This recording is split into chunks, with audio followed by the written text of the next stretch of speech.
A morning fog, thick and heavy, clung to the jungle. It was eerily silent. No birds sang, no monkeys chattered.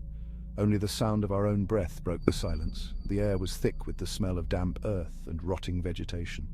I could feel a cold sweat prickling my skin. This place was wrong.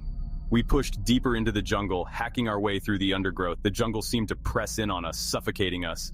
The silence was broken only by the sound of our machetes and the pounding of our hearts. We were a team of seasoned explorers, but this place got to you. We had been warned about this place. The locals called it the Cursed Jungle. They said it was a place of evil where the spirits of the dead roamed free. I had dismissed their stories as superstition, but now I wasn't so sure. The air was thick with dread, and I could feel my own fear rising in my throat. We finally reached the edge of a clearing. There, in the center, stood an ancient temple, half hidden by the jungle growth. It was built of massive stone blocks, overgrown with vines and creepers. The stones were carved with strange symbols that seemed to writhe and shift before my eyes. I felt a shiver run down my spine. This was it. This was the place we had been searching for. The temple loomed before us, a dark silhouette against the oppressive jungle. Its silence was deafening. We stood there for a moment, just staring at it, each of us lost in our own thoughts. I could feel the weight of centuries pressing down on us. "This is it," I said, my voice hoarse. "This is what we came for." The others didn't reply, they just nodded, their faces grim. We had come a long way, faced countless dangers to reach this place, but now that we were here, I couldn't shake the feeling that we had made a terrible mistake. We approached the temple cautiously, our machetes held out in front of us. The air grew colder as we drew closer, and the silence seemed to deepen. It was as if the jungle itself was holding its breath, watching us. The entrance to the temple was a gaping maw of darkness. We paused at the threshold, hesitant to cross into its unknown depths. The symbols carved into the stone seemed to pulse with a faint, eerie light. I felt a cold hand close around my heart. This place was evil. I knew it in my bones. The jungle held its breath. We were intruders, trespassing on sacred ground. Even the insects were silent.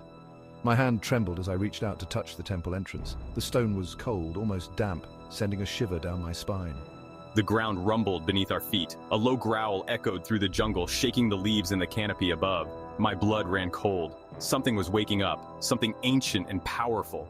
"We need to get inside," I whispered urgently, my voice barely audible above the growing tremors. "Now!" We scrambled through the entrance just as the ground erupted behind us. A figure, tall and shadowy, rose from the dust.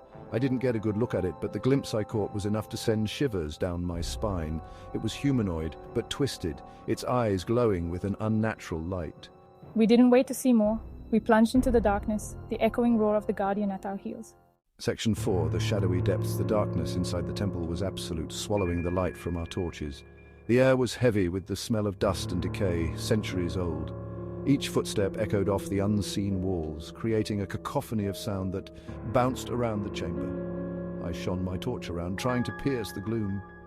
The walls were covered in intricate carvings, scenes of battles and sacrifices, gods and monsters. The craftsmanship was incredible, but there was something unsettling about the images, something that made my skin crawl. This way. Anya hissed, her voice tight with tension. She led us deeper into the temple, through a labyrinth of corridors and chambers. The air grew colder as we descended, and the feeling of dread intensified. We were walking into the belly of the beast. I could hear the Guardian moving above us, its heavy footsteps shaking the very foundations of the temple. We were trapped in this tomb, with something ancient and evil hunting us. Section 5. Whispers from the past. The air grew colder, heavy with the weight of centuries. The silence in the chamber was broken only by the sound of our own breathing and the faint dripping of water. The torchlight flickered, casting dancing shadows on the walls, making the ancient carvings seem to writhe and contort. We had stumbled upon a hidden chamber, its entrance concealed behind a crumbling wall. The air here was different, charged with a strange energy that made the hairs on the back of my neck stand on end. This place, it's incredible. The chamber was filled with treasures beyond our wildest dreams. Golden statues, glittering jewels, and strange artifacts, their purpose lost to time. But it was the walls that held our attention. They were covered in a language none of us had ever seen before, intricate glyphs that seemed to writhe and shift before our eyes. Maya, our linguist, ran her hand over the glyphs, her brow furrowed in concentration. This is a warning. This temple, it's not a temple at all, it's a prison, and something evil is trapped inside. Section 6, a presence unleashed. A sudden gust of wind extinguished our torches, plunging us into absolute darkness. Panic flared, hot and choking. The shadows on the walls seemed to writhe and twist, transforming into grotesque shapes that danced at the edge of our vision. What's happening? Hallucinations, this place. It feeds on fear. The temperature plummeted. I could feel an icy breath on the back of my neck, sending shivers down my spine. Something was close, something cold and malevolent.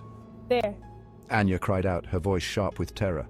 I strained my eyes, trying to see through the darkness. There, in the corner of the chamber, something was pulsing, a swirling vortex of dark energy growing larger by the second, and from the heart of that darkness I heard a voice that chilled me to the bone. Finally, free at last.